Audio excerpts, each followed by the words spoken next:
punya kenalan yang sakit gula dan juga sakit darah tinggi, padahal umurnya belum sampai 45 tahun. Simak video ini sampai selesai ya. Hai, Assalamualaikum warahmatullahi wabarakatuh. Perkenalkan, saya dengan Dr. Nugroho Jati. Saya dokter umum di Klinik Budi Pratama. Pernah dengar istilah Prolanis tidak? Atau program pengelolaan penyakit kronis dari BPJS Kesehatan. Kita ada versi mudanya, yaitu Prolanis Muda, di mana Prolanis ini ditujukan untuk pasien yang umurnya di bawah 45 tahun.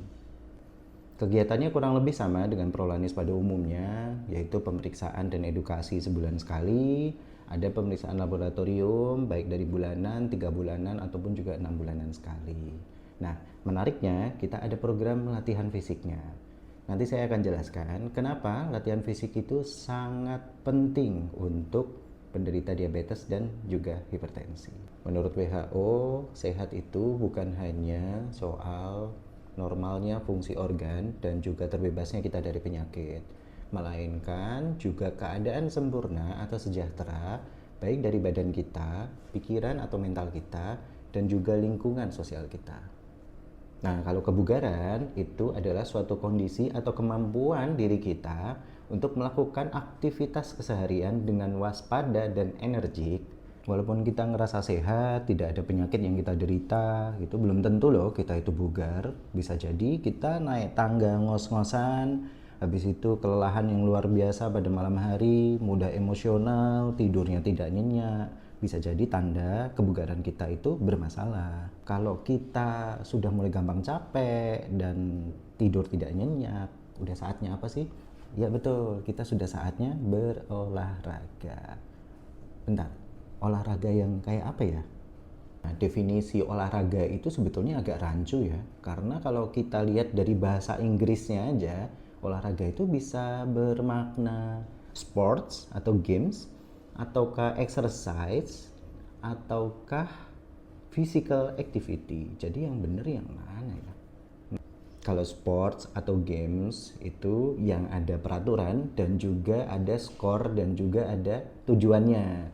Contohnya adalah sepak bola, padel, high rocks, badminton, tenis, dan lain sebagainya. Ada scoring dan ditentukan siapa pemenangnya dan siapa yang kalah.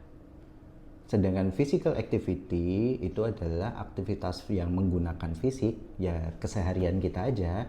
Kayak contohnya nyapu, ngepel, jalan, gendong anak, terus habis itu ibadah, sholat, dan lain sebagainya. Itu termasuknya semua aktivitas fisik, termasuk lari, berjalan, itu juga aktivitas fisik. Kalau latihan fisik atau exercise itu adalah sebuah kegiatan yang diprogram, dijadwalkan, direncanakan, dan disengaja, tidak spontan ya, disengaja dengan tujuan mempertahankan ataupun juga meningkatkan fungsi kebugaran. Secara garis besar kebugaran manusia itu ada 3. Kebugaran dari kardiorespiratori atau jantung paru. Yang kedua adalah kebugaran daripada kekuatan atau muscle atau otot rangka. Dan yang ketiga adalah fleksibilitas atau lingkup gerak dari seseorang. Contohnya nih, niatnya kita ingin membangun massa otot, otomatis kita akan melakukan latihan angkat beban. Nah, angkat beban ini dilakukan, kita sengaja dijadwalkan tiap hari Selasa sama Kamis, alias 2 kali seminggu dengan durasinya waktunya sekitar 60 menit. Nah, ini udah termasuk kita merencanakan atau membuat program latihan fisik. Saya paham, nggak semua orang itu punya waktu senggang yang banyak. Mereka juga sudah ada kesibukannya masing-masing. Tapi perlu kita ketahui bersama bahwasanya satu-satunya yang tidak bisa dibeli pakai uang sebanyak apapun dan tidak bisa diwakilkan atau dikerjakan oleh orang lain, yaitu apa? Massa otot dan kebugaran. Itu hanya bisa dilatih ataupun bisa dicapai dengan kedisiplinan dan siklus yang sangat panjang. Udah cukup banyak ya literatur atau hasil penelitian yang menyatakan bahwasanya latihan beban jika dikombinasi dengan latihan kardio itu dapat menyembuhkan penyakit diabetes dan juga hipertensi. Kita pun tahu ya, definisi sembuhnya penyakit hipertensi dan diabetes itu sebetulnya adalah memasuki fase remisi atau fase terkendali. Nah, dengan adanya latihan beban dan juga kardio ini, kita bisa berpotensi untuk mengurangi jumlah jenis dari pengobatan atau obat yang kita butuhkan. Tentunya keputusan untuk mengurangi jumlah dan juga jenis obat itu harus diskusi dulu ya sama dokter.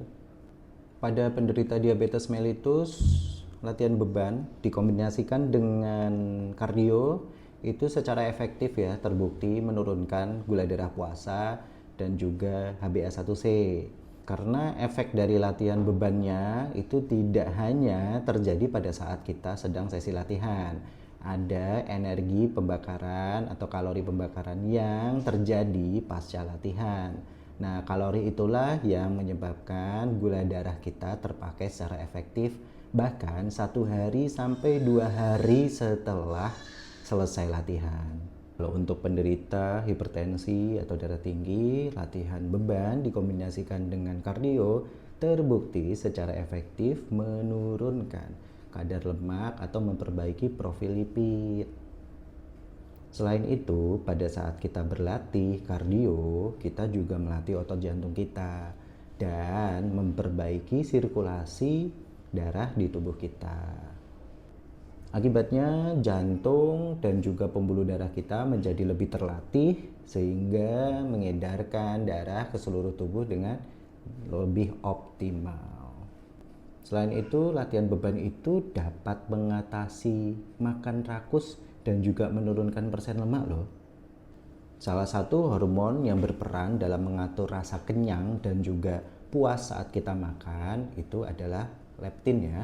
Leptin itu dirilis oleh sel lemak tubuh kita. Nah, biasanya kalau leptinnya tinggi, artinya kita sudah disuruh stop makan. Nah, namun pada penderita obesitas dan beberapa penyakit lain, makan rakus itu menjadi susah terkendali. Kenapa? Gara-garanya resistensi ataupun tingkat sensitivitasnya daripada leptin ini menurun. Jadi dia tidak bisa membaca atau mendeteksi adanya cukup makan. Adaptasi leptin ini, perilaku nafsu makan ini ternyata baru terjadi setelah 3 bulan. Jadi bagi teman-teman yang baru olahraga dan ternyata belum dapat merasakan hasilnya, bisa jadi memang karena itu belum lama ataupun juga masih singkat. Pernah dengar istilah sarkopenia nggak sih? Yaitu suatu fenomena penuaan di mana otot tubuh kita itu, otot rangka tubuh kita itu makin tambah umur makin menyusut atau makin mengecil. Nah, latihan beban itu dapat mencegah sarkopenia jika diimbangi dengan kecukupan kebutuhan protein tubuh kita. Tapi dok, saya tuh kalau sudah olahraga, kalau saya makan terus kayak gitu, saya ngerasa kayak sia-sia gitu olahraganya. Saya tuh nggak bisa suruh ngurangi makan. Tenang, latihan beban tetap memberikan dampak positif bagi tubuh kita karena latihan beban terbukti dapat menurunkan lemak yang ada di sela-sela otot dan juga di organ-organ tubuh kita secara perlahan loh ya, tidak bisa secara instan.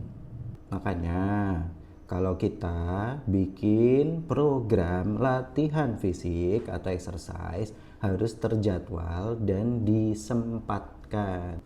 Dan proses evaluasi program kita serta pencapaian diri kita tidak bisa secara instan. Kita juga harus membuat metode atau cara pengevaluasian yang objektif dan optimal. Makanya kita perlu orang lain kan untuk membantu kita mengevaluasi. Nah, disitulah seorang dokter ataupun juga coach, personal trainer berperan di dalam membantu mengevaluasi daripada latihan fisik atau exercise kita. Setelah tahu banyak banget kan manfaatnya latihan beban dikombinasikan dengan kardio, yuk kita ikut aja yuk latihan bareng di Prolanis Muda di Klinik Budi Pratama. Nanti hubungi ya untuk tim kami untuk informasi lebih detailnya ya. Jangan sampai kita terlalu memikirkan orang lain sampai kita lupa yang setia dan benar-benar sayang sama diri kita sendiri. Siapa? Ya tubuh kita sendiri. Salam sehat, salam bugar, terima kasih. Wassalamualaikum warahmatullahi wabarakatuh.